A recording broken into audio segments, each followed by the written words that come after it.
presidential Q&A with the presidential candidate of the Young Progressives Party, Professor Kingsley Moghalu. Thank you. Let's continue this conversation. Still around. Spend a few more minutes when you talk about transformative leadership and why the worldview is very important. Yes. Over the first 4 decades or thereabout, we had military interventions, and a number of countries were actually looking up to Nigeria. In fact, there were, reports, as it were, that at a point, some African countries couldn't pay salaries in their countries, and they came then to meet the then military head of state, General Yakubu Gowon, and we were the one who saved a number of African countries from their own financial problems. Today, but we couldn't save ourselves, ultimately. Yeah. So how do we find ourselves where our worldview has become so narrow that we hardly talk about anything beyond West Africa? It's not even just a question of the worldview. What I mean when I speak about a worldview is a sense of who you are as a country, a sense of where you're coming from, a sense of why the world works in the way it does, who you are in the world, and what is your mental map of the world. How do you navigate the world for your own purpose or the purpose of your people? So we don't have in this country a national ambition. We don't have something that unites us. And this is why I am running for president. I want to be a leader who helps unite Nigeria around a national ambition that can make us a truly great nation. That worldview and the strategy to get to it is what matters. We can say that in 20, 25 years, we will be like Dubai. And here is the plan. Here is the strategy. Here is the value system that will underpin this journey on which we are going. Here is the goal, the big, hairy, audacious goal, as they call it in strategy. And here is how we will organize ourselves as a society to get there. That's what I mean when I say that we lack a worldview in leadership. Let's define institutions for us. When you talk about Vision 5, why institutions matter. Yeah. Is it organizations or institutions? We say Nigerians lack institutional leadership. Yeah. Is it because we are lacking in organizations? If you look at the MDAs, we have close to 600 or thereabouts. Yeah. So we're not lacking in organizations. We're lacking in an understanding of the spirit that should drive organizations. There are hundreds and thousands of organizations or institutions in this country. Of governance. Of governance, yes. But they don't function because we don't understand what their role really is. Their role is not just to be a platform for competition for Nigeria's resources among ethnic groups. Who is represented on the board of this bank? Who is represented on the board of this MDA? Do you understand what I'm saying? Who is the CEO? No. The first question is, why does this institution exist? Why is it necessary? What do we have to do to make it achieve its goals? Does the institution, even though it's a public institution, does it have good corporate governance? Or is it a dumping ground for political appointments from loyal party hacks? Once they get in there, the place cannot be run like a proper institution. And therefore, it becomes a tool for selfish agendas instead of a tool to serve the masses, the citizens of Nigeria. Number two, these institutions must have the necessary independence from political interference if they are actually to achieve their purpose. Number three, do you have key performance indicators for them? What is the measurement of their success? These things never happen in public institutions in Nigeria. You will see them in private companies, and that is why many of our private companies do better in spite of all the challenges we have. But many of them are able to thrive because the profit motive keeps many companies disciplined. And there's a profit motive also for government. It's not a profit motive, it's a service delivery motive. And that is lacking because we have many politicians in Nigeria, but no leaders. Recycled, old, tired politicians with tunnel vision they're not interested in taking Nigeria to progress. They're interested in their equity, in what I call the political industrial complex, which is the biggest business in Nigeria today. So do you think these institutions or these organizations Yes. have now emasculate the fight against corruption, or the institutions, organizations set up to fight corruption? You put it in your book, and Vision 6 is how to really, why do you put a really fight corruption? What's your fight against the current fight, or the fight against corruption? Yes. My fight against the current fight, I like that phrase, is that we are not really fighting corruption. That's why I put the word really in it. We are playing political football with the fight against corruption. We are using the fight against corruption to advance partisan political interests. We want to make our party look legitimate because we want to say to Nigerians, they are corrupt. But who is they?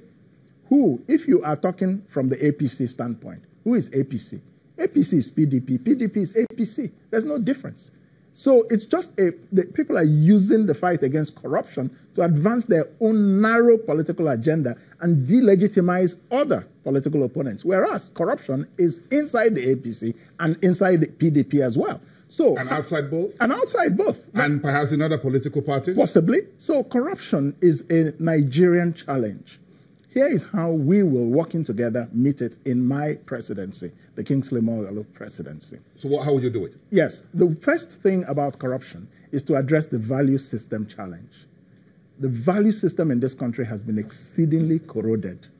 People don't know even a sense of what is right or wrong. What is wrong has become normal to us, and what is right has become strange. So if you're doing what is right, people think you're a bit funny. You know, so I will, as president, introduce the teaching of ethics in our schools, primary school and secondary schools. It's important that young people grow up knowing a sense of what is right or wrong. Also, it is very, very important that accountability for corruption should be impartial. I will start the fight against corruption inside my own government. First, you must set that example so that your fight against corruption is credible. Will you be declaring your asset along that line? Why not, as required by law? Is that a yes? It's yes, of course. The law requires that we declare our assets. So, of course, I will comply with the laws. Yeah, because disclosure, transparency. You're coming from the central bank. So I'm sure you know what disclosure is all about in terms of what the bank institution should do. Absolutely. So you put in the same parameters in governance. Of course. So I will bring into governance a lot of private sector concepts adapted to public sector, which we used to run the central bank successfully. We had a strategy department in the central bank. We have a risk management department in the central bank. And that is why I say that when I become president, all these things I'm saying, they are not mere promises. They are a plan. And I have a plan to execute my plan. You see what I'm saying? And that plan is as follows. We will have an Office of National Strategy in the presidency. We will have a National Office of Risk Management. We will have an Office of Performance Management, and we will have an Office of Human Capital Development. So these are the 4 offices that will actually drive my presidency so that we can measure our progress against our goals, and there will be accountability for non-performance. Why do you think Nigeria needs restructuring? When should we restructure? And how should we restructure? Yes. Would you restructure? Of course.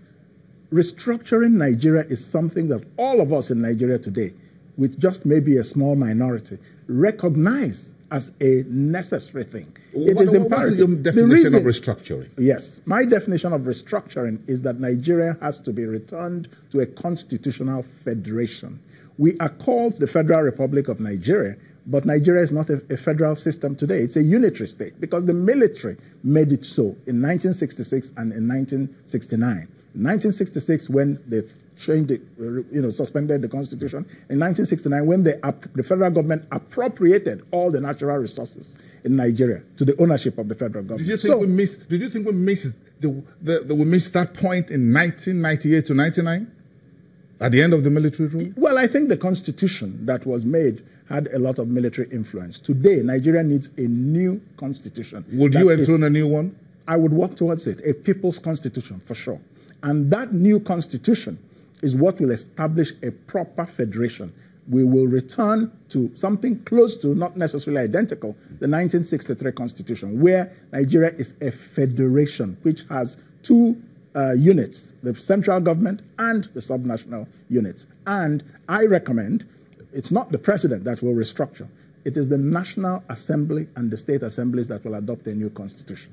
But as the president, I will lead this process with a clear vision that I will submit to the National Assembly as an executive bill. So I believe that we should restructure on the basis of the 6 geopolitical zones, not on the basis of states. And there are strong economic reasons for this, because the reason Nigeria is not working today is because of the structure of the country.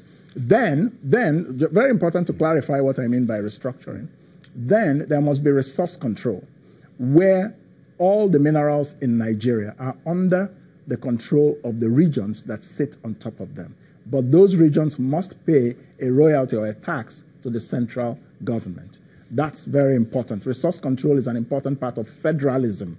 Then, thirdly, I believe that we should remove religion from public policy. I think we should separate the two. There's too much relationship, even though officially we're a secular state, but we know that a lot of the conflicts in Nigeria today are driven by competition for religious control. If you restructure along that line, because Professor Moghalu, you will therefore be scrapping the monthly sitting down of federal and state governments. Of course, that is a primary requirement. The FAQ? Of course, FAQ is redundant. It's an outmoded. It's just political laziness and economic laziness. FAQ. What is FAQ? You are just relying on a natural resource for 90% of your foreign exchange revenues. When it comes in, you bring everybody to the table to share it. This breeds laziness. States don't think about how they can generate their own revenue, because every month they're waiting to go to Abuja to hold their hand out and collect it. That's why Nigeria is not moving forward. Professor, you don't like the old career politicians. No. But if you win the elections next February and you get sworn in on May 29, you will have to work with some of these career politicians that you say can't save Nigeria. That's your vision 10. How would you survive swimming among the sharks? Well, look, I was not born yesterday. When I say that career politicians cannot save Nigeria, I mean that the evidence is clear that they have failed. Since 1999 till today, what is the progress that politics has delivered to Nigeria? We have become the poverty capital of the world. Isn't that a fact? We have millions of young men and women unemployed. In the last 3 years, about 10 million people have lost their jobs. So these career politicians cannot take us anywhere, because they belong to a different generation. They don't have a vision for how to lead a country into the 21st century. We, as citizens of Nigeria, must now demand that we have a different kind of modern 21st century leader. That is what I hope to be. Why did you write a letter to 60 million youths in your book? Because the youth are the future. Any society that is not, its leadership is not regenerated by young people will not make progress. That's why Nigeria is not making progress today. You have a presidency in which some people think that the future of Nigeria should be decided between two men in their 70s. I'm so sorry. That's not, that's not the ideal thing. There are a lot of younger people who have competence, who have capacity, who have character, who have vision to take Nigeria into the 21st century. And I propose that we should embrace these kinds of people. And I offer myself as the candidate of the YPP to serve Nigerians. You have an idea of how many youths and women will be in your cabinet if you make it? Oh, sure. I've said it very clearly that there will be a 50-50 gender parity in my cabinet. That's for sure. There will be one man, one woman. No question about it. In the beginning? And it will remain so. That one man, one woman. That's what it was in the beginning. Yes, indeed. Okay, exactly. We'll take a break. We'll take a break with Kingsley Moghalu, the professor of political economy. So we're right back. When will we come back? We're crunching the numbers. This time around, it's going to tell us a lot more about foreign exchange market, how to grow the economy beyond GDP, and how to grow GDP with jobs. We'll be right back into